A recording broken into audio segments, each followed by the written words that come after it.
Laker Nation is in mourning today. Elgin Baylor, the player who set a standard for legends such as Kareem Abdul-Jabbar and Earvin Magic Johnson, has died at the age of 86. KCAL 9 Sports Director Jim Hill takes a look back at Baylor's amazing life.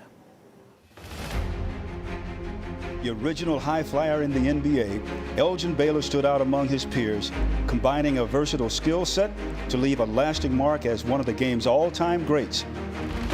He was a true pioneer, both on and off the court. Baylor became the first aerial artist in the NBA, playing above the rim at a time when nobody else did. A pure scorer, strong rebounder, and a gifted passer, Baylor starred for the Lakers for 14 years. Only Michael Jordan and Wilt Chamberlain averaged more points per game than Baylor did over his magnificent career. A former teammate once said, "Pound for pound, no one was ever as great as Elgin Baylor."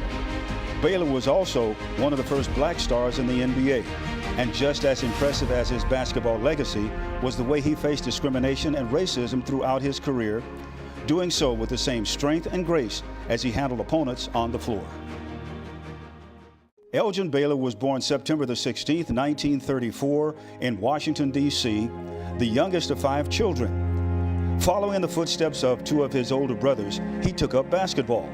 The smaller and younger Baylor was nicknamed Rabbit, but soon grew into a 3-time All-City selection in high school. After quitting school and working in a furniture store, Baylor eventually landed at Seattle University in 1956.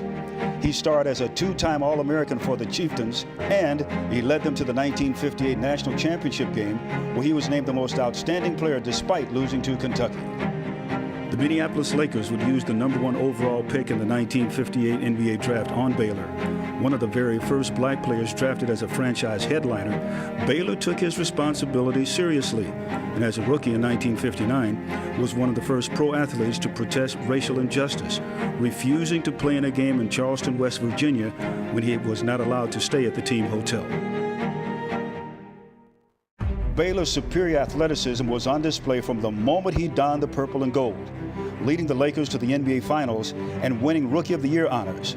Baylor helped revive a sinking Laker franchise and soon took his star power to Los Angeles in 1960, where he became the city's first bona fide basketball superstar.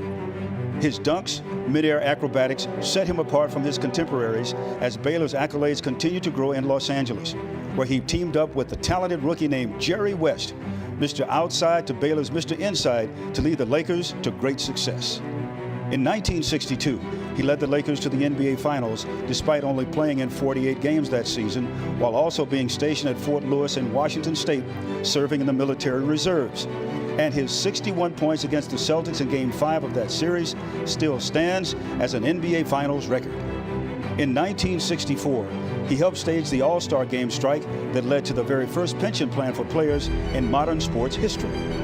Baylor was an 11-time All-Star and 10-time All-NBA first-team selection, leading the Lakers to 8 NBA Finals before he retired 9 games into the team's 1971-72 championship season, for which he received an honorary ring. He still ranks as the franchise's all-time leader in rebounds and points per game.